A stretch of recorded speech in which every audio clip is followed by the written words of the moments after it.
സ്ഥലം വിട്ടിട്ടുണ്ട് പലരും ഈ പട്ടാളത്തെ പിടിച്ചിട്ടൊക്കെ. അങ്ങനെ ഒരു മാപ്പിള സമുദായം, പ്രത്യേകിച്ചും ഉൾനാടൻ മാപ്പിള സമുദായം അനാഥമാവുന്നൊരവസ്ഥയുണ്ടായിരുന്നു. ഈ ചരിത്രഘട്ടത്തിൽ മുസ്ലിം സമുദായം നേരിട്ട സങ്കീർണ സമസ്യകളെ ധീരോദാത്തം നെഞ്ചേറ്റാൻ ഉരുവം കൊണ്ട ഉജ്ജ്വല വ്യക്തിത്വമായിരുന്നു ജനാബ് CH മുഹമ്മദ് കോയ. അടർക്കളങ്ങളുടെ വിളികേട്ട് ചരിത്രത്തിലേക്ക് കുളമ്പടിച്ചെത്തിയ യാകാശോ, പുരുഷാരത്തിന്റെ മസ്തിഷ്കങ്ങളിൽ ചിന്തയുടെ പ്രകമ്പനങ്ങളും ഞരമ്പുകളിൽ ആവേശത്തിന്റെ തീക്കാറ്റും വിതയ്ക്കുന്ന ഉജ്ജ്വല വാഗ്മി, കിടയറ്റ സംഘാടകൻ, പ്രഗത്ഭനും നീതിമാനുമായ ഭരണാധികാരി, ക്രാന്തദർശിയായ നയതന്ത്രജ്ഞൻ, സർഗധനനായ എഴുത്തുകാരൻ. 4 പതിറ്റാണ്ടുകാലത്തെ നിസ്വാർത്ഥമായ പൊതുപ്രവർത്തനം CHന്റെ യശസ്സിനുമേൽ ചാർത്തിക്കൊടുത്ത ഓരോ കീർത്തിമുദ്രയും അത്രമേൽ അന്വർത്ഥമായിരുന്നു.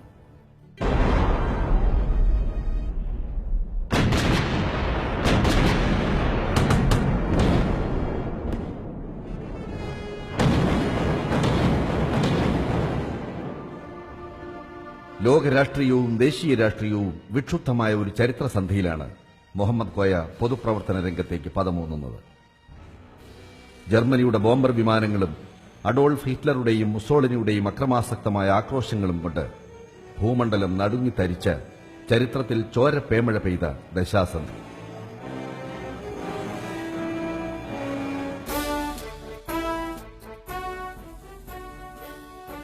വിമോചന പോരാട്ടങ്ങളുടെ തീച്ചൂടേറ്റ് ഇന്ത്യയുടെ നഗരങ്ങളും ഗ്രാമങ്ങളും ഉയർത്തെഴുന്നേൽക്കുന്ന പ്രത്യാശയുടെ രാപ്പകലുകൾ.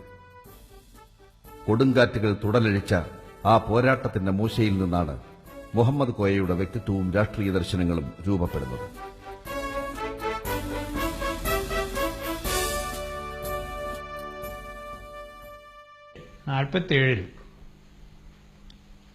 ജിന്ന ആവശ്യപ്പെട്ടത് ഇന്ത്യയിലുള്ള മുസ്ലിം ലീഗിനെ പിരിച്ചുവിടണമെന്നാണ്. അത് സാഹിബ് അടക്കമുള്ള മറ്റ് കേരളത്തിലെ ലീഗ് നേതാക്കന്മാർക്ക് സ്വീകാര്യമായില്ല. അവർ സമ്മേളനം കൂടി മുസ്ലിം ലീഗിനെ നിലനിർത്തുക, ഇന്ത്യൻ യൂണിയൻ മുസ്ലിം ലീഗായിട്ട് നിലനിർത്തുക എന്നുള്ള നിലപാടെടുത്തു. അങ്ങനെയാണ് ഇന്ത്യയിലെ മറ്റ് പ്രദേശങ്ങളിൽ നിന്ന് വ്യത്യാസമായിട്ട് ഈ മുസ്ലിം സമുദായത്തിന്റെ രാഷ്ട്രീയ പാർട്ടി എന്നുള്ള നിലയ്ക്ക് മുസ്ലിം ലീഗ് നിലനിൽക്കാൻ കാരണമായത്.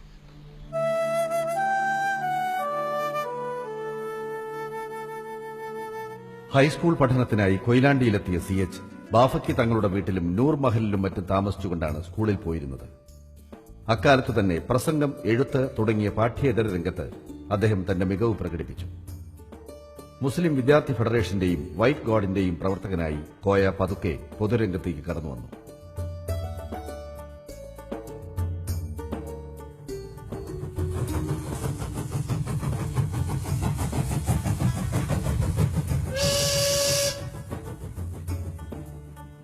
ആയിരത്തി 1943 കൊയിലാണ്ടി സ്കൂളിനോട് വിട പറഞ്ഞ് ഇന്റർമീഡിയറ്റിന് ചേരാനായി മുഹമ്മദ് കോയ കോഴിക്കോട് വണ്ടിയിറങ്ങി. കോഴിക്കോട് സാമൂതിരി ഹൈസ്കൂളിൽ ചേർന്ന കോയ 47 കോഴിക്കോട് ടൗൺ മുസ്ലിം വിദ്യാർത്ഥി ഫെഡറേഷന്റെ പ്രസിഡന്റായി. 52 55 നടന്ന മുനിസിപ്പൽ തെരഞ്ഞെടുപ്പിൽ വിജയം വരിച്ച CH കൌൺസിലിലെ പാർട്ടി ലീഡറായി. കോഴിക്കോട് മുനിസിപ്പാലിറ്റി കോർപ്പറേഷനായി ഉയർത്താനുള്ള പ്രമേയം ആദ്യമായി അവതരിപ്പിച്ചത് മുഹമ്മദ് കോയയായിരുന്നു. ഐക്യ കേരള പിറവിക്ക് ശേഷം സംസ്ഥാനത്ത് നടന്ന ആദ്യത്തെ നിയമസഭാ തെരഞ്ഞെടുപ്പിലും 59 ഇടക്കാല തെരഞ്ഞെടുപ്പിലും താനൂരിൽ നിന്നും ജയിച്ചുവന്ന CH സഭയിലെ മുസ്ലിം ലീഗ് പാർട്ടി ലീഡറായി. ലീഗിനെതിരെ കോൺഗ്രസ് ഉന്നയിച്ചിരുന്ന ആശയങ്ങളെ ഞങ്ങൾ എതിർത്തിരുന്നു. യഥാർത്ഥം പറയാന്നുണ്ടെങ്കിൽ കോൺഗ്രസും ലീഗും ചേർന്ന് ബ്രിട്ടീഷുകാരെ നേരിടണമെന്നായിരുന്നു ഞങ്ങളുടെ അഭിപ്രായം. ആ കാലത്താണ് ഞങ്ങൾ ആദ്യം കണ്ടുമുട്ടുന്നത്. പിന്നീട് ഞങ്ങൾ സഹകരിക്കാൻ തുടങ്ങുന്നത് 67 മന്ത്രിസഭയിലാണ്. സ്വാതന്ത്ര്യലബ്ധിക്ക് ശേഷവും ലീഗ് ഒരു പ്രത്യേക മതരാഷ്ട്രീയ പാർട്ടിയായിട്ട് നിൽക്കുന്നത് ശരിയല്ല എന്നായിരുന്നു ഞങ്ങളുടെ അഭിപ്രായം. എങ്കിലും അതൊരു യാഥാർത്ഥ്യമാണ്. ആ യാഥാർത്ഥ്യം എന്നുള്ള നിലയ്ക്ക് വിശേഷിച്ചും കോൺഗ്രസിനെ അധികാരസ്ഥാനത്ത് നിന്ന് ഇറക്കണം എന്നുള്ള ഉദ്ദേശം വെച്ചുകൊണ്ട് ഞങ്ങൾ ലീഗുമായിട്ട് സഖ്യമുണ്ടാക്കി.